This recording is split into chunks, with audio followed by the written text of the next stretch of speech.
Assalamualaikum warahmatullahi wabarakatuh. Perkenalkan, nama saya Kamel Yoktadani Setiawan dengan NIM 112211169 dari kelas MA 21A4. Di sini saya akan menjelaskan tentang makna berpuasa bagi kesehatan. Yang pertama ada pengertian. Puasa merupakan ibadah yang telah lama berkembang dan dilaksanakan oleh manusia sebelum Islam. Islam mengajarkan antara lain agar manusia beriman kepada Allah Subhanahu wa taala, kepada malaikat-malaikatnya, kepada kitab-kitabnya, kepada rasul-rasulnya, kepada hari akhirat dan qada dan qadarnya. Puasa adalah menahan diri dari sesuatu yang membatalkan puasa dengan niat tertentu, mulai dari terbitnya fajar sampai tenggelamnya matahari. Puasa yang dikerjakan dengan ikhlas bukan saja akan mendatangkan pahala yang berlipat ganda, tapi juga akan menghapus berbagai dosa baik yang terlanjur kita kerjakan di masa lalu maupun yang akan datang.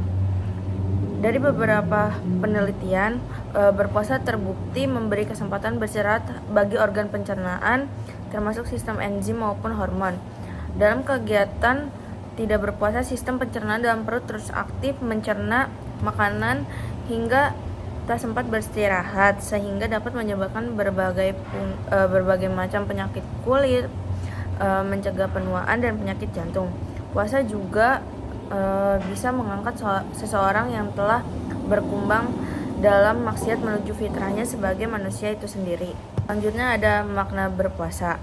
Pelaksanaan ibadah puasa dinilai berbeda tergantung dengan kebijakan serta tata cara yang ditetapkan kepercayaan tertentu. Ibadah puasa kerap dilakukan dalam rangka untuk memenuhi ibadah yang ada dalam suatu agama atau kewajiban yang harus dilaksanakan umat dalam kepercayaan suatu agama. Di agama Islam sendiri, puasa menjadi ibadah wajib yang harus dilakukan oleh umatnya. Hal ini dibuktikan dengan masuknya ibadah puasa dalam urutan ketiga di rukun Islam. Puasa wajib yang ada di agama Islam biasanya disebut puasa Ramadan. Selanjutnya ada jenis-jenis puasa, dibagi menjadi dua. Yang pertama itu puasa dengan hukum wajib. Puasa hukum dengan hukum wajib itu, puasa wajib atau saum wajib merupakan jenis puasa yang harus dilaksanakan oleh umat muslim.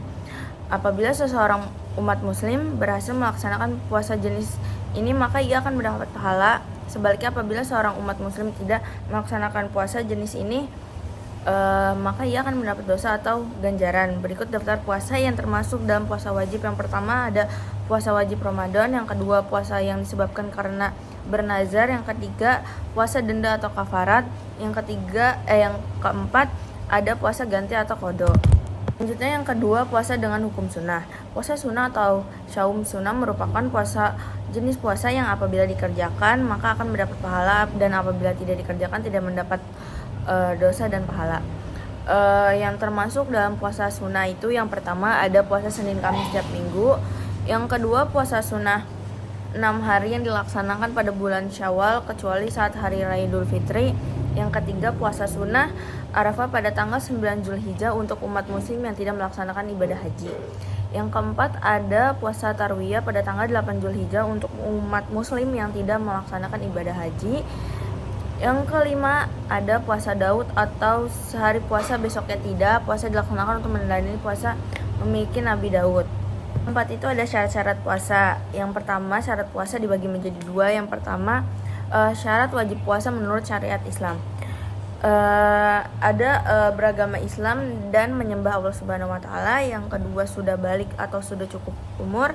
Yang ketiga, kondisi akalnya sehat dan waras. Yang keempat, keadaan rohani dan jasmani yang sehat. Dan yang kelima, bukan termasuk musafir yang sedang melakukan perjalanan panjang dan jauh. Selanjutnya, syarat sah puasa menurut syariat Islam. Yang pertama itu beragama Islam dan tidak murtad. Yang kedua, dapat membedakan yang mana yang baik dan buruk atau mumayyiz. Yang ketiga, tidak dalam keadaan najis, yang suci dari nifas dan haid atau terkhusus wanita. Terus selanjutnya, memiliki pengetahuan mengenai waktu diterima puasanya. Sekian dari pemaparan materi yang disampaikan oleh saya. Sekian dari saya. Wassalamualaikum warahmatullahi wabarakatuh.